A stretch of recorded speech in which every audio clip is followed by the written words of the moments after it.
नगरपालिका स्वामीबोध पछाडिको यो बाटोको अवस्था देखेर धरपाटन युथ फर चेन्ज धुन पाएको वडा अध्यक्ष बानबहादुर सन्तालज्यूसँग हामी जनताहरूसँग पुग्दा यस्तो भनाइहरू आएका छन्।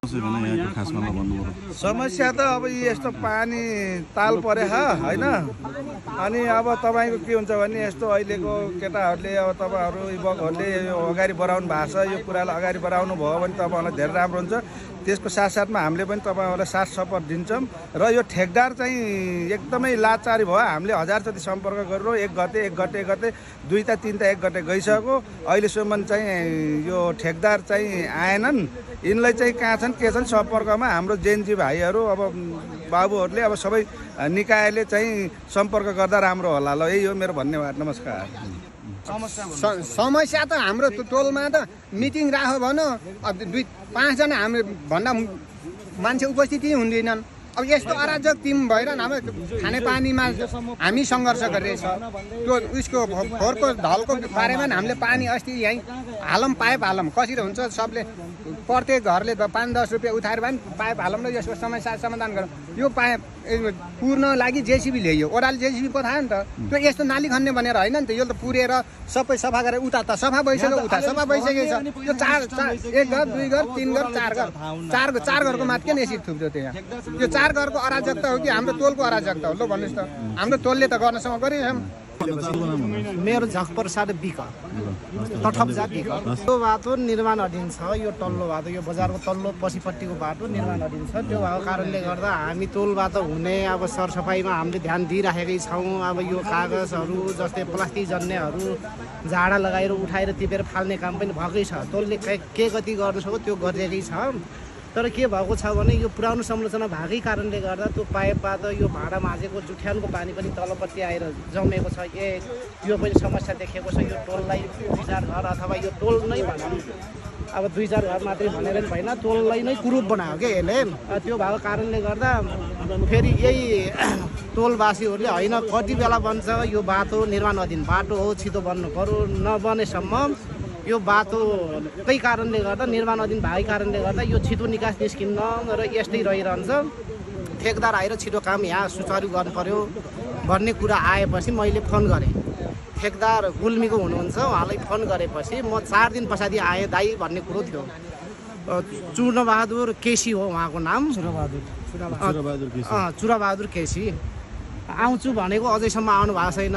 अब सम्पर्क त्यस पछाडि मैले गरेको छैन। अध्यक्षज्यूले गर्नुभएको र यो टोल विकासको अध्यक्षज्यूले गर्नुभएको निर्माण अधीन बाटो हो। यो चाहिँ आएर चाहिँ अब के गति मापदण्डमा यसलाई चाहिँ अब फिनिसिङ पुस मसान्तसम्म सक्छु ढुक्क हुनुहोस् भन्ने कुरा पनि हो कि उहाँको। त्यो भएको कारणले गर्दा अझैसम्म आएको अब अवस्था जीर्ण अवस्थामा छोडेर जानु भएको छ। उहाँ चाहिँ यस्तो जीर्ण अवस्थामा छोडेर जिगज्याग बनाउनु भयो कि खाल्डो भएपछि यहाँ पानी जम्ने भयो। अनि त्यो पानी जमिसकेपछि बर्खाको टाइममा अथवा यो गर्मीको मौसममा यो मच्छर बढेर डेङ्गुको प्रकोप हुनेसम्म सम्भावना भइसक्यो। यो भएको कारणले गर्दा ठेकदारको उमा भएको कारणले गर्दा अब ठेकभित्रै भएको कारणले गर्दा समयमा आएर यसलाई चाहिँ सम्पन्न गरिदिए हुने थियो भन्ने हो हाम्रो मेन समस्या नै।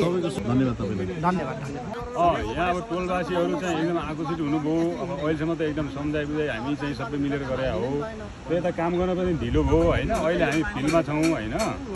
यहाँ तपाईँलाई यसलाई के कसरी के गर्ने ल भन्नुहोस् न। अब यसलाई चाहिँ हामीले सम्बन्धित निकायमा समन्वय गर्ने र ठेकदारसँग समन्वय गर्ने हो हजुर। अब समन्वय गरेर यसलाई चाहिँ छिटोभन्दा छिटो चाहिँ काम गराउने हो कि। अहिलेसम्म हामी समन्वयमै छौँ, तर पनि उसको समय नमिलेर अथवा यसको चाहिँ कामको ढिलाइ हो। ठेकदारको परिपाटी पनि त्यस्तै छ। अब त्यसले गर्दा अब तुरुन्तै आउँछु भन्ने टोल विकास समितिको सबै यही हुनुहुन्छ। उहाँहरूको अगाडि ठेकदारलाई फोन गरेर छिटो आदेश दिनु पर्यो नि। यसको तपाईँले गर्दा त डेङ्गु पनि हुनसक्छ। सबभन्दा यो घरै जीर्ण अवस्थामा छ। उसले फोन गरेर हामीले मेरो नाम योगेन्द्र परियार, मेरो घर चाहिँ धरपाटन नगरपालिका 1 स्वामीबोधमा पर्दछ है।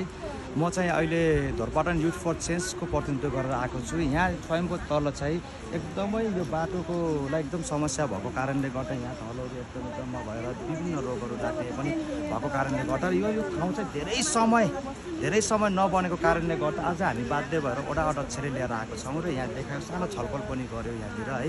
र उहाँले विभिन्न ठाउँमा फोन गरेर छिटोभन्दा छिटो छिटो गर भनेर पनि उहाँले सल्लाह सुझाव दिनुभएको छ। यो हेर्नुहोस् त यो एकदम अति नै छ कि यसमा कसलाई दोष दिने होइन। यसो हेर्दाखेरि माथिबाट पानी फालेकोलाई दोष दिने हो कि अनि यहाँनिर हामीले चाहिँ यो बाटो नबनाएको ठेकदारलाई दोष दिने हो कि के कामले भएको छैन त। यहाँ हामी एकदमै पीडित भयो यहाँनिर है। मेन कुरा त यो हाम्रो स्वयंको तोलवासी एकदम पीडित भयो। बारम्बार हामी ठाउँमा गयो यो निकास छिटो गरौँ, यसलाई चाहिँ छिटो गरौँ, यसले डेङ्गु पनि नियन्त्रण गरौँ है। यसले चाहिँ यो पानी कसरी सफा गर्ने, यसले बाटो कसरी बनाउनुतिर गयो, कसैको पनि कान खुल्या छैन, कसैले पनि हेरेकै भइरहेको छ। र हामीले चाहिँ आज वडा अध्यक्ष स्वयं र सबैजना हामी चाहिँ यहाँको वडाको सदस्यले लिएर आएको छौँ र तोलवासी पनि भेला गरेर चाहिँ यसलाई कसरी रिसोर्ट निकाल्ने त के निकाल्ने भनेर छलफल गर्दाखेरि चाहिँ उहाँले चाहिँ हाम्रो फोन गरेर चाहिँ यो ठेकदारसँग फोन गरेर छिटो यो काम गर्नुहोस् भन्ने सल्लाह दिनुभएको छ। र अहिले आएर चाहिँ हामीलाई चाहिँ सबैको सपोर्ट पनि चाहिएको छ। हामीले त सब सपोर्ट चाहिन्छ किनकि हाम्रो यो ठाउँ हाम्रो हो है। हामी यहीँ जन्मेको यहीँ हुर्केको, हाम्रो यहाँ माटोले पनि चिन्छ, बाटोले पनि चिन्छ, हरेक चिजले चिन्छ है। हामी सबैजनाले के गर्नुपर्छ भन्दा हामी सबजना बोलेर चाहिँ यो ठाउँलाई चाहिँ निकास निकाल्नुपर्छ र अगाडि बढ्नुपर्छ। धन्यवाद। स्टार्ट गरेको हुनु पर्यो। तपाईँको मेसिन कहाँ छन् नि अहिले? हुँदैन यहाँनिर अब मेसिन छ त आउँछन्, म सोमबार र मङ्गलबार आउँछ, त्यहाँ काम सुरु गरिहालिन्छ नि। त्यसभन्दा बाहेक चाहिँ यहाँ जनसमूहले सहने अवस्था छैन कि यो हामी एक आपसमा सम्हालिने ठाउँ पनि हुनु पर्यो के। यो हामीले चाहिँ फेरि चाहिँ कल गरेर तपाईँसँग सम्झेर फेरि चाहिँ यस्तै सम्वाद गर्नुपर्ने झ्याउ हुन्छ के। ल ल ल ल ल ल मङ्गलबारभित्र आउनुहोस् ल।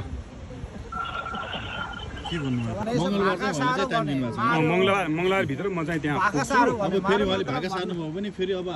यहाँ अध्यक्षसँग पनि सचिवसँग पनि ठेकेदारको पनि फोन नम्बर छ, अफिस पनि छ होइन। उहाँहरूले पनि समन्वय गर्नु पर्यो, हामीले पनि समन्वय गरेको सबैले गर्नु पर्यो, छोड्नु भएन। किनकि यसले गर्दासम्म चाहिँ आफ्नो ठाउँ आफूले कसरी बनाउनेतिर लाग्नुपर्छ। हामी पहिला समाज मिलेपछि बल्ल सबै कामहरू पनि अब सहज तरिकाले जान्छ। पहिला तपाईँहरू समाज मिल्नुहोस् होइन। अनि त्यो अनुसार चाहिँ अब यो घर जुन जीर्ण अवस्थामा छ, अब चाहिँ सबभन्दा अब अध्यक्षज्यूले भनेअनुसार यो मङ्गलबारदेखि काम सुरु हुने भएको छ। यदि भएन भने फेरि हामी सबै टोल विकासदेखि लिएर हामी चाहिँ युथ फर चेन्ज पनि तपाईँहरूको साथमा छौँ, लगायत बिओआरआइसी क्लब हामी सबै फेरि हामी वडामा गएर हामी फेरि वडासँग समन्वयन गर्दै यो ठेकदारसँग हामी चाहिँ पुग्नेछौँ। यति भन्दै चाहिँ हामी धरपाटन युथ फर चेन्ज र बिओआरआइसी क्लबको तर्फबाट धन्यवाद। माथिको यो स्वामीबोध मन्दिरको जुन अहिले जुन बाटो चाहिँ पानीहरू जमेको र अहिले बाटो जुन बनाउन चाहिँ अवरुद्ध भएको अहिले कहिलेदेखि चाहिँ यो निर्माण सुरु हुने भनेको छ तपाईँलाई भन्नु? यो समस्या चाहिँ धेरै अगाडिबाटै भएको थियो है। यसको लागि निकास खोज्न चाहिँ टोलवासीदेखि लिएर हरेक मान्छे पनि लागे होइन। यो के कुराले बिग्रिथ्यो, के कुराले यो बन्न सकेन भनेर आज चाहिँ हामी धरपाटन नगरपालिका 1 को वडा अध्यक्षसँग गएर समन्वय गऱ्यौँ र उहाँले लगेर चाहिँ सम्बन्धित ठाउँमा पनि पुग्यो र पुगिसकेपछि उहाँले त्यहाँको समस्याहरू सबै देखायो। हामीले देखाइसकेपछि उहाँले के गर्नुभयो त भन्दाखेरि यो सम्बन्धीको ठेकदारहरूदेखि लिएर यो कसले काम गरिरहेको त्यही मान्छेलाई फोन गरेर यो आउने मङ्गलबारसम्म चाहिँ हामी काम सुरु गर्छौँ भनेर जानकारी दिनुभएको छ है। र यसको लागि चाहिँ सबैजना टोलवासीदेखि लिएर सबै सचेत नागरिकहरूले पनि सपोर्ट गर्नुपर्ने हुन्छ र हामीले हाम्रो गाउँठाउँ आफ्नो एरिया कहाँनिर समस्या छ त भनेर त्यो समस्याहरू औँलाएर चाहिँ हामी सम्बन्धित निकायमा चाहिँ गएर बोल्यौँ भने चाहिँ हाम्रो पुरा सुनवाई पनि हुँदो रहेछ है। त्यही भएर हाम्रो धरपाटन युथले चाहिँ सानो एउटा अभियान निकालेको छ। यसमा चाहिँ कसैले पनि नराम्रो होइन, कसैले पनि हामीले नराम्रो भनेको छैन। तर हाम्रो के माग के छ भन्दाखेरि हाम्रो समाजमा भएको सानादेखि प्रब्लमदेखि ठुला प्रब्लम सबै चाहिँ अब सुधारमा आउनु पर्यो भन्ने छ। र आज चाहिँ हाम्रो धरपाटन नगरपालिका 1 को वडा अध्यक्षबाट चाहिँ हामीले राम्रो रेस्पोन्स पाएको छ। आशा गरौँ अब यो मङ्गलबारदेखि काम सुरु हुन्छ भन्ने आशा राखेका छौँ। धन्यवाद।